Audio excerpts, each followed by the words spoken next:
Ladies and gentlemen, after a week off, the college basketball game show returns. This is Ball Up Top. I'm your host, Greg Waddell.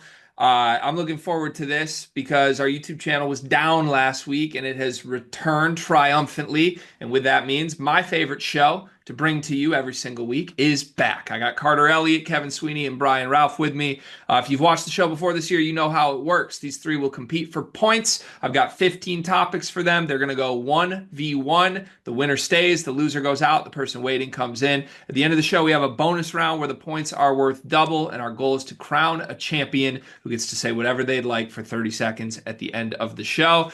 This should be interesting for a couple reasons. Number one, I think we're all rusty. Number two, Carter feels goofy today in his own words. And number three, I didn't send you guys the topics. I normally do that the night before. So there's presumably less preparation than normal that goes into this episode. And it's truly going to test Ralph Sweeney and Cart's ability to think on the fly and just know ball in general. So I'm looking forward to this. Should be fun. We're going to let our goofy friend Carter go first. And Carter, you get to pick who you'd like to go up against.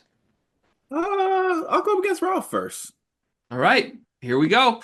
Let's start with a look back at the weekend. Cart, give me your best team from the weekend. Probably the best team of the year. I think it's got to be Auburn. The fact that they were able to go on the road to Rupp and get a win where their National Player of the Year basically was Carson Cooper for the whole game. So all my Michigan State fans out there, I just don't think he was that effective. And yet, the ability for Auburn to lose Denver Jones early in this game, have Janai Broome not play well, and just have all these weapons at the helm. They have Todd Pettiford come in play well. Miles Kelly comes in and hits like 9 threes. I just think that this Auburn team showed even more dominance than they've shown the whole season as a whole. Let's go to Ralph next. Here's the thing with Auburn, though. Kentucky did not have arguably the best player in Jax Robinson, and Kirk Reese has been out. So like this Kentucky team is wounded. It's an impressive win. It's wounded. Texas A&M is not wounded, and Florida still beat the hell out of the Aggies. Like, to me, the Gators showed why they're in that mix of being like that third team behind Auburn and Duke with the way they just dominated Texas A&M from start to finish in that game. So give me Florida. Carter's chances to win the show, wounded. I like that point by Ralph. That was good. Ralph, you're going to start 1-0. Back to you, Ralph. What was the most disappointing showing from a team this weekend? Alabama in the last 30 seconds, because I don't know how you blow that lead with 30 seconds left, let alone Jemai Meshack making that three to beat you. Nate Oates said after there were several coaching decisions that led to them blowing the lead. He kind of took ownership of that. Still very disappointing to see a Crimson Tide team that could have used that victory to secure a 1 seed or at least feel much better about it than they do right now. To blow that was very disappointing and quite shocking. Sweeney. Arkansas getting dog walked in a game it needed to win at South Carolina, to me, was the worst. Like, I couldn't bring it up. I mean, on what, it's one thing to lose, but they got out-toughed, outworked. I mean, their front court for South Carolina dominated this game. 35 for Colin Murray Boyles, 18 and 9 for Nick Pringle. Jordan Butler had not made a 2-point field goal all year before this week. Even he got in the party. Arkansas was awful, and they deserve everything coming to them on Selection Sunday. Ralph, what was that? Was that I couldn't bring it up? Yeah, I'm not going to be a homer. I can't bring it up. Gentlemen, this is an unprecedented moment in the show's history. Ralph seems to be endorsing Sweeney's take here and his point. For that reason, Sweeney, you get the point. You also get the point Ralph got the first time. You now have 2 points. Ralph is -1. He's back to 0. Brian, Ralph, speak with your heart, man. Play the game. What is this? Arkansas was definitely most disappointing team of the weekend. Sweeney, back to you. Best player performance you saw this weekend. I mean, conference tournaments are here, and Central Arkansas's Nehemiah Turner, a.k.a. Nemo, 37, 11, 4 assists, 3 steals, 2 blocks. First 23 games, this dude was putting up Carter Elliott stat lines. All of a sudden, now he's taking over the Atlantic Sun. Love it. Cart. That shot was nasty, but I'm gonna avoid that because I want to talk about a high major player who was very productive, and that's Greg's old boy, Terrace Reed.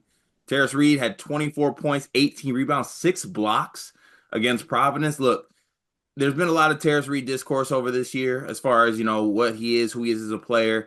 But if UConn is going to get this Terrace Reed and be able to keep him on the floor for major minutes like they were in this game, you can see how productive he can be. And it was between him or Chucky Hepburn. So I'm over here exercising my old player demons with the players I'm picking for best performance. I hate that you're going to make me shun Terrace, who was legitimately great, but Sweeney came for the throat there and he just slid it. That was an incredible answer from him, and he gave me the best player of the weekend card. So Sweeney's going to get the point. He's off to an early 3-0 lead on both of our participants here. Sweeney, back to you. Most surprising thing you saw this weekend? How about the comeback by Vandy against Mizzou? I mean, I am not one to ever quit on a college basketball game, but I moved on. I mean, this is Saturday slate. You got things to move. Like, I got to go watch another game. And I looked up a half an hour later and Vanderbilt had won. I had no idea how. I went back and watched. I mean, this group has sort of a never say die spirit about them. And was really impressed with the comeback, impressed how they played in overtime. And Tyler Nickel, big three in the closing seconds to get it there. Ralph. Yeah, Vandy's been good this year. I think they could be a sneaky potential second weekend team if they get a good draw. I went with Illinois blowing out Michigan because that was not something I think any of us had on our bingo card going into the weekend, particularly the way both teams have been playing recently. And also given the way the game started, like Illinois was just throwing up threes that they do all season and not making any of them as they've done for most of the season. And then the next thing you know, it's a 20-point game because some of those started going in.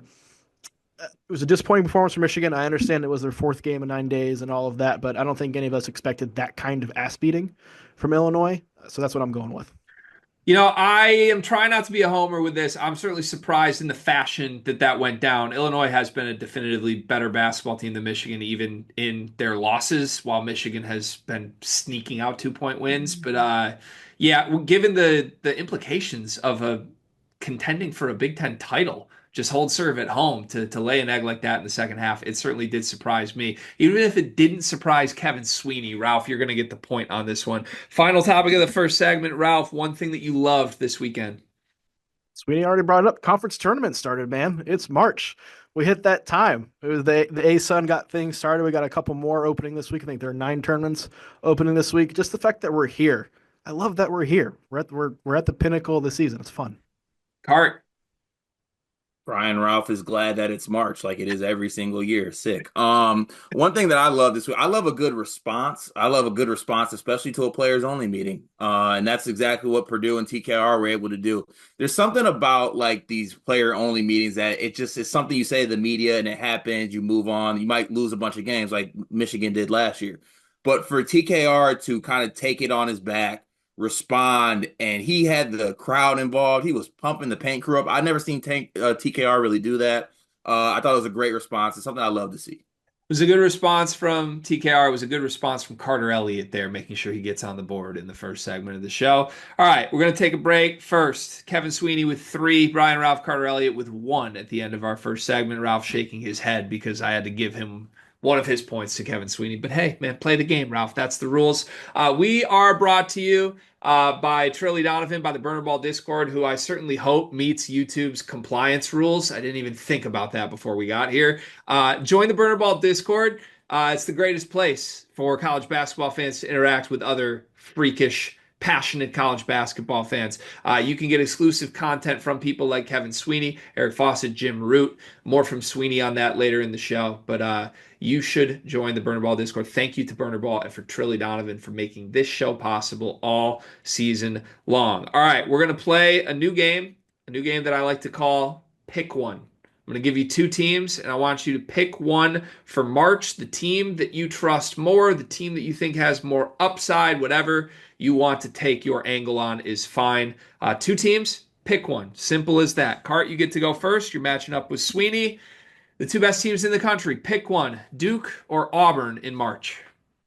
I'm gonna take Duke, and one of the main reasons is I'm gonna take the one with the better player, the better National Player of the Year candidate, and Cooper Flag. And also, the one thing that scares me about Auburn is I don't want to reference another SEC game, but I just watched Alabama and Tennessee play, and LeBaron Philon said it's LeBaron Philon time. I could easily see that same thing happening over with Auburn, where Denver Jones or maybe, I don't know, Chad Baker Mazara thinks it's their time to shine when it really isn't. And that could be their downfall. So I'm going to take the more sure, maybe, feel good pick and maybe not the higher ceiling pick in Duke over Auburn. Sweeney. Greg, we've been doing this show for what, 4 months now. Have I ever once chosen against Auburn in an answer when asked? You have not. Like this is the pick. It's been the pick. They're the oldest. They're the most balanced team in the country in my eyes. Their resume is second to none, not just this year, but in the quadrant era in terms of what they've accomplished. I'll take the body of work of Auburn and trust that it rolls all the way into March. It's a true toss up. I just feel like nothing separates these teams at this point other than the fact that they played earlier this season. And I mean, Duke did win the game. It was in Cameron Indoor. So I don't know. Ken Palm says Duke slightly ahead. The head to head says Duke slightly ahead. I would have listened to a compelling argument for Sweeney, but you went Riley Davis impression there. Greg, what have I done all year? I don't like that. Cart, you get the point. Back to you, my friend. Two rivals here. Pick one, Kentucky or Louisville.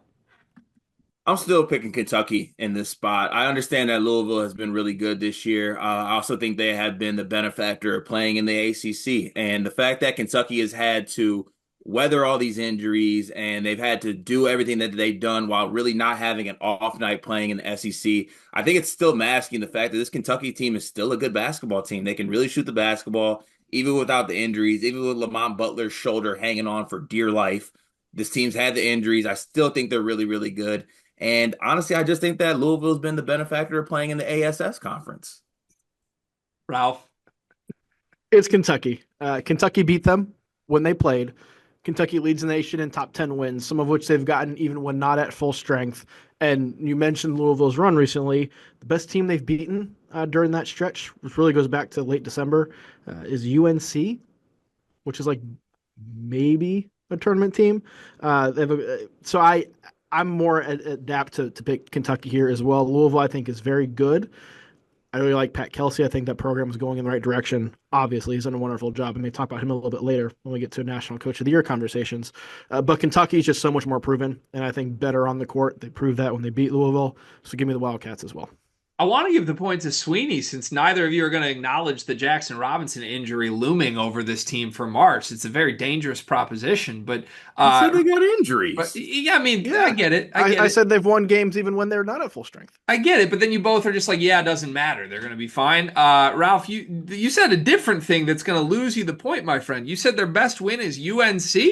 They beat Clemson. Yeah, I saw that, and I chose to ignore it. Clemson's a good basketball team, Brian Ralph. We're not going to spread misinformation on Ball Up Top. Carter gets the point. We're tied up 3-3. Cart versus Sweeney. Back to Big Ten territory here, Cart. Pick one for March, Purdue or Illinois. I'm going to pick Purdue in this case. I just want to pick the best guard if I'm going to be picking a team in March. And for as good as Kasparis is, give me Braden Smith 10 times today and 10 times tomorrow. I just think that guy's a gamer. I think he has the experience in March as well. And we can keep on speaking on the shortcomings of Purdue. The reason we speak on them is because it's when Braden Smith and TKR and those guys aren't good. As long as those guys are good, I think that they can beat a lot of teams in March in a one-game setting. Sweeney. I think if you played the NCAA tournament 10 times, Purdue's average total wins would be higher than Illinois'. But if you're asking me who's the team that can make a Final Four, I think I would take Illinois again. I know I'm Mr. Illinois on this show, so I don't know if my opinions will be taken seriously, but the stat is the stat. When they shoot 27% from three, aka the worst percentage in the country, they are 16-2, and those two losses are at Alabama in Birmingham and at Wisconsin. Like they are really, really good when they make any shots. And with Kylan Boswell and Trey White surging here of late, I buy Illinois' upside to make a run in this tournament.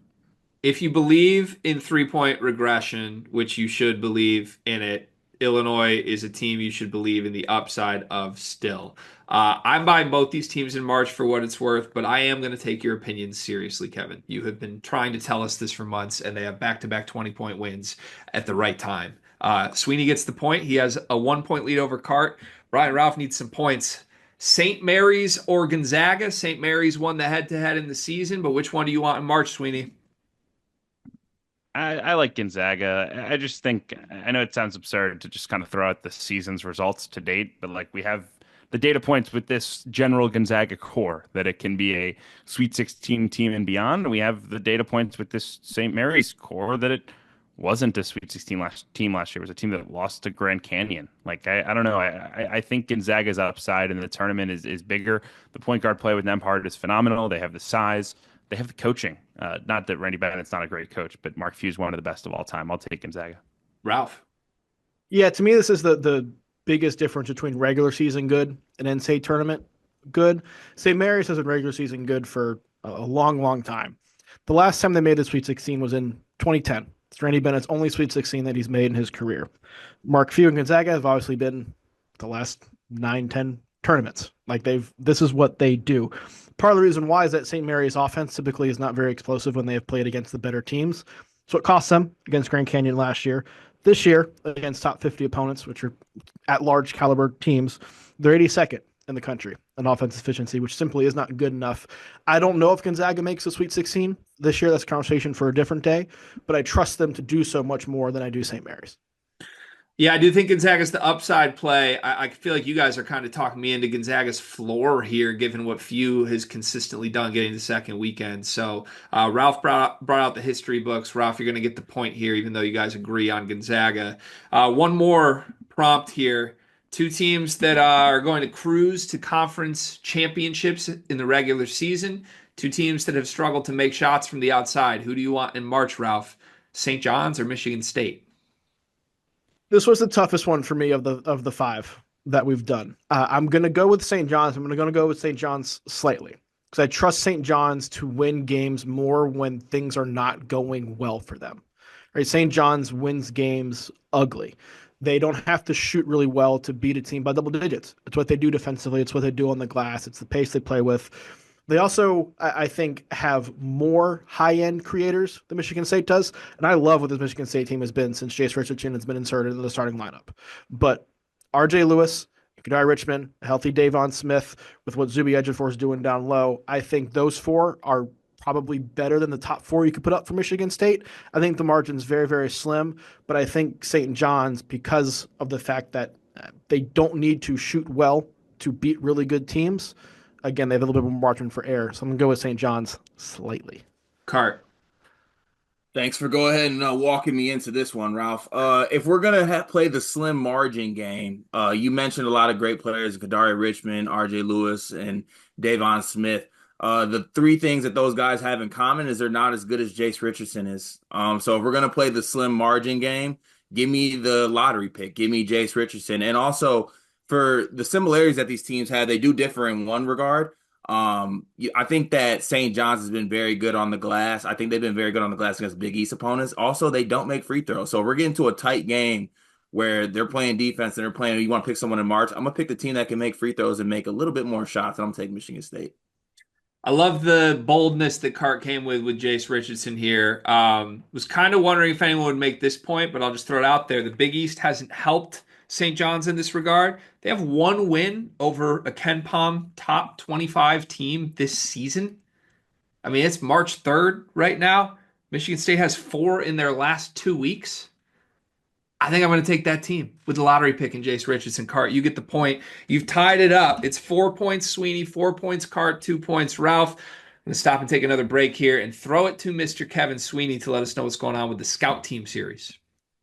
Yeah, we fear that we've become something of a jinx across America. Every team we make a video on, completely lays an egg.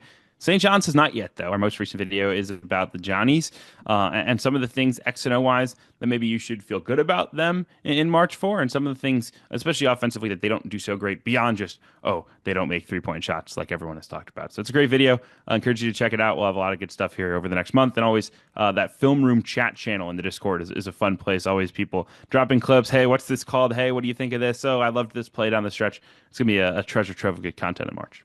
It's the best time of year. You want to take in as much March Madness content as you can. Join the Burner Ball Discord to make sure that you don't miss out on any of it. All right. Cart and Sweeney tied it 4, Ralph with 2. We're going to start with our 2 co-leaders here as we preview the upcoming week in college hoops. We will begin with Auburn on the road at Texas A&M. Ken Pom has Auburn by 7 on the road here. Cart, what do you think? I I just haven't been all too impressed with Texas A&M as of late. I think they've had some opportunities to pick up some big wins, and they just kind of come up short a lot as of late. And this Auburn team, I think, is just built to win anywhere against any team. And I just don't think that Texas A&M provides enough offensively. And as good as it is that they rebound a lot of their misses, I think they're going to find it tough to rebound those misses that Auburn causes with the personnel that Auburn has out there. So I like Auburn to win this one fairly easily. I'd say double digits. Sweeney. Yeah, I mean, you want to talk me into it being a trap game, but I just can't get there. I mean, it's four straight losses for A&M. I think, they've come back to earth. They also were the beneficiary of probably the easiest early SEC schedule. Now that they've played much more of a gauntlet here lately, they've started to fall off. This is a good Texas A&M team. It's not a great one. Auburn is a great basketball team. They win this one big. Yeah, I hear you on wanting to talk yourself into it, Sweeney. I'm like looking at all the reasons this is a trap. You have Alabama coming up. You've already clinched the league. You've got Denver Jones injury looming over this, but there's just not enough to like with Texas A&M. But the schedule point and at least mentioning the trappy spot of this is enough for me to give the point to Kevin Sweeney, who takes our lead yet again. Let's move to the Big 12 team that is peaking at the right time in BYU versus a team that's finally getting healthy in Iowa State. Ken Palm says Iowa State by 7 in Ames. Sweeney, what do you got? Yeah, since January 15th, BYU's a top 10 team in the country per T rank. They've been awesome. I think they've fully found their footing. Offensively, they're incredibly hard to guard. I think the way that they operate works against the way Iowa State wants to defend and try to force turnovers. I think they have the ball handlers to deal with it. And I think they've shown some real toughness. I don't know if they win this outright, but I think BYU covers. Ralph. Iowa State is 15-1 at home this season. They're the second best defense in the country in home games. But I think the more important fact, as Greg, you mentioned, is the fact that they're getting healthy right now. It was about a month and a half ago on the show, we talked about Iowa State potentially being the best team in the country, or at least being in the mix on the same plane as Auburn and Duke. Well, the Milan Momcilovic got hurt. Iowa State went through some struggles. Keyshawn Gilbert got hurt, went through some struggles. Both of them are now back. First game back, they blow out Arizona. I think this game will be good. I think it'll be close for a good portion of it. But I trust Iowa State at Hilton to blow this thing open towards the end. I'm going to take the Cyclones by double digits because I think they're going to get back to being one of the best teams in the country. Iowa State has one loss this season when they were at full strength. It was a game they led Auburn by 18 points in. I want to believe in this BYU team as much as I can too. But Iowa State, the matchup reminds me a lot of Houston, and that was not a competitive basketball game against Houston. Ames is a tough spot. Ralph, you're going to get the point.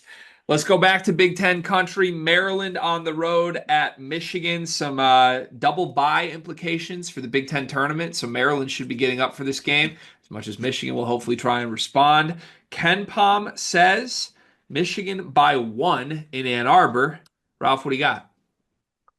I think Michigan wins this game because it's in Ann Arbor. I don't see a ton of dissimilarities between these two. You have teams that are pretty dependent on their starting five and pretty dependent on their front courts to carry a lot of things. And you could argue who the better pro prospects are. I think Derek Queen obviously is the best one. But I think Michigan's are more consistent with Danny Wolf and Vlad Golden. Them being at home, I think, is going to make the difference in what should be a pretty close game. Just give me Michigan by 3 or 4. Cart. I love this Maryland team. I do. But I don't know if I can get there with Michigan playing at home, coming in a spot where they need to bounce back as well. I think for all the things that have been said about Dusty May this year and how good of a coach he's been, I actually do trust him in a spot where like his back is against the wall and he needs to bounce back. You saw that he had the embarrassing loss against Purdue at Mackey. I thought he bounced back well from that. I think they got embarrassed on senior night and they need to bounce back, and they still have Big Ten title implications if they want to share the title. This is a must-win game. So I like Dusty in this spot. Give me Michigan by 7. All right, some agreement there. So I'm basically going off which argument I liked a little better. Cart, you were really doubling and tripling down on the bounce back potential of Michigan. I haven't been all that impressed with Michigan in bounce back spots this year, though. That's the issue. They needed overtime to beat Northwestern at home after that Minnesota stinker. They beat Penn State by 4 at home. They lost to Oklahoma after losing to Arkansas with 8 days to prep. I don't really trust that sort of mentality for Michigan at all right now. So I'm going to go with Ralph, who didn't give me something I at least blatantly disagreed with here. Ralph with 4 points, Cart with 4 points, Sweeney with 5 points. Ralph, it's back to you. Florida on the road at Alabama. This should be an incredible basketball game if we get the best of both of these teams. And Ken Pom likes Alabama by 1. Who you got? I'm taking Florida. I'm kind of at a point where I don't know if I trust this Alabama team right now. We've also seen Florida go on the road to the state of Alabama and handle a very, very good team, what they did against Auburn. I'm not expecting the same kind of performance for Florida, but Florida seems to play up to these spots where they know they can make a statement and get a big win. Give me the Gators going on the road. I think perhaps have the better guards in this game, which is it's not something I thought we would say before the season. I definitely think they have the better front court, at least the more consistent front court. So give me the Gators. Sweeney. Yeah, Florida matches up really, really well with Nate Oates' teams because of their style of play. If you look last year, they played 3 times. Once at Coleman Coliseum, Florida led by 10 with 8 to go, and Alabama made a flurry and won it. But Florida won the other 2 meetings 105-87 and then 102-88 in the conference tournament. I think Florida is a supercharged version of what they were last year. And so for that reason, I think they have a real chance to win this game. I'll take them to win. Sweeney, that pitch resonates with me because I was making the same pitch with Tennessee, Alabama earlier this week. I just made the case that Rick Barnes had won 3 straight against Nate Oates. There was something about that matchup that felt good. I totally see your point. I remember those matchups last year. It felt like Florida just was up for the challenge and had everything schematic they needed to win those games. And you're right, this is a supercharged version of the Gators. So Sweeney, you get the point. Some separation at the top. It's 6-4-4. 1 more point available before our bonus round. In the Big East, Marquette on the road at UConn. Maybe not the Big East championship implications that we had hoped for at one point in this game, but should still be a great game. UConn favored by 1 per Ken Pom. Sweeney, what do you think? I mean, I don't think Marquette's playing great basketball, but at the same time, the first meeting means almost nothing to me. I was at that game. Marquette was the better basketball team. UConn just made every shot. And I know that sounds absurd, but UConn gave up 17 offensive rebounds and turned it over 25 times. Marquette did what it wanted to do till the ball just made every 3 he took. And I think if I'm a betting man, I'll take Marquette to get some shooting regression and win this one. Cart? Yeah, I like Marquette in this spot too. Sweeney did make a good point. I do think that there will be some emphasis on the fact that solo ball can't get those shots and be a little bit more of a defensive focus on them. And look, when I look at this Marquette and Connecticut matchup, I think that Terrace Reed was so good in the last game, but I think him being on the floor would actually flip this game for me, and I don't think he's going to be on the floor, to be honest with you. I think that foul trouble could definitely strike them, and they don't have other front court dogs to take advantage of what I think Marquette lacks in the front court. So I like Marquette to go on the road and get a win in this one. Interesting, the Terrace Reed call out, expecting the foul trouble from you. You look back at that first game, he had 3 fouls in 13 minutes, Cart. Nobody mentioned this, but I'll just add no Liam McNeely in the first game. I understand why we didn't make that point, but maybe that swings it even more in UConn's favor.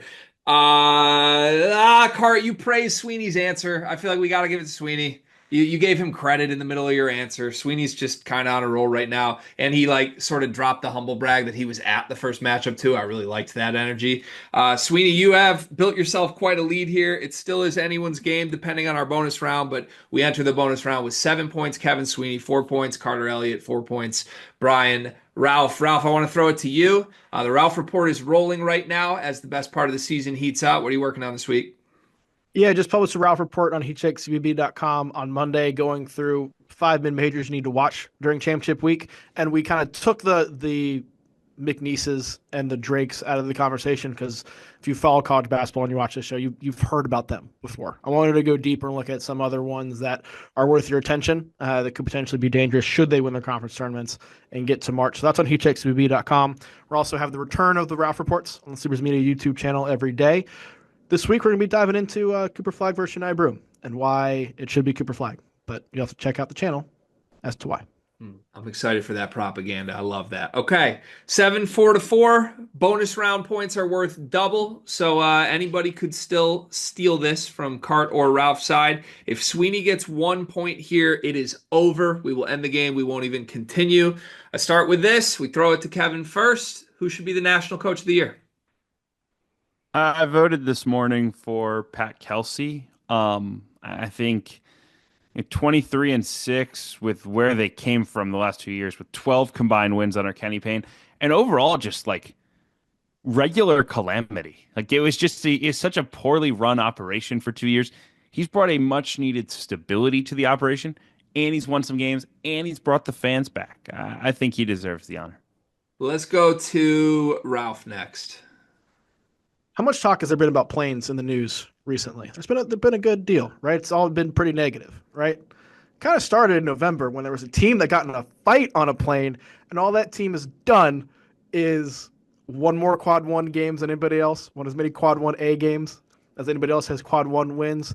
This Auburn team is, I've called them the most proven team that we've ever seen because of what they've done during the regular season.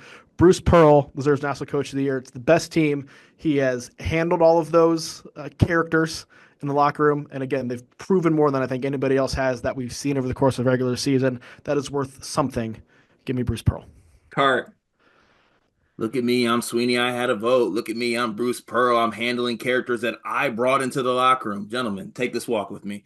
It is about doing the best with what you have. It is about overcoming adversity. There is a coach that did that. It's the Florida Gators. It's Todd Golden. I think that what they've done this year has been absolutely special. Walter Clayton, getting Elijah Martin in the transfer portal. What they've done, honestly, offensively and defensively, because I feel like there was some negative connotation with Florida and what they were defensively. You're looking at a team that is top 10 in both. Like, this is a certified, bona fide national championship contender team. And if it wasn't for Auburn in the SEC, I think all that focus would go over to Florida. And look, Auburn was supposed to be good. They were ranked this year. We knew that was going to happen. I don't think anyone foresaw a top 5 Ken Palm Florida team. Cart, I think you gave the right answer. I believe that's who I would vote for as well. I also like the bait and switch by you, making us think you're going to name a different coach and then going to Todd Golden, who is Sweeney's guy. Love that move. But yeah, look, 25-4 for Florida, 23-6 in the ACC for Louisville. I'll take the team with 4 losses in the SEC. Ralph, you're raising your hand. Why? They're 3 games behind Auburn. Again, this was the preseason national title pick from Sweeney. Yeah. Yeah, but they were top 15. They weren't top 10. No. We're giving the points to Cart. Cart with 6, Sweeney with 7, Ralph with 4. Still theoretically anyone's game. Look at us.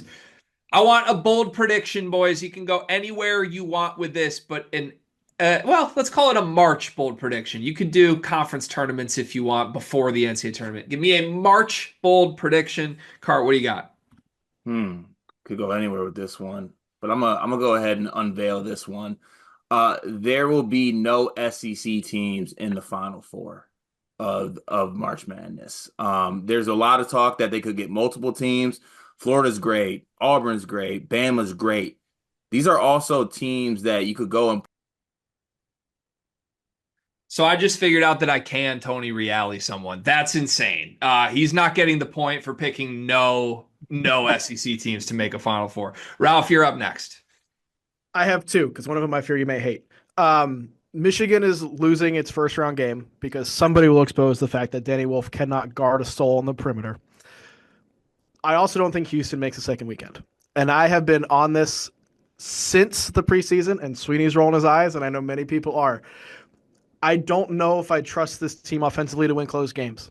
And as good as the teams on the 8-9 line appear to be, if the Houston somehow gets a 2 seed, as good as the teams on the 7-10 line appear to be, I think that round of 32 game is going to be very, very tight, and Houston will need a guard to create something consistently, and I don't trust it.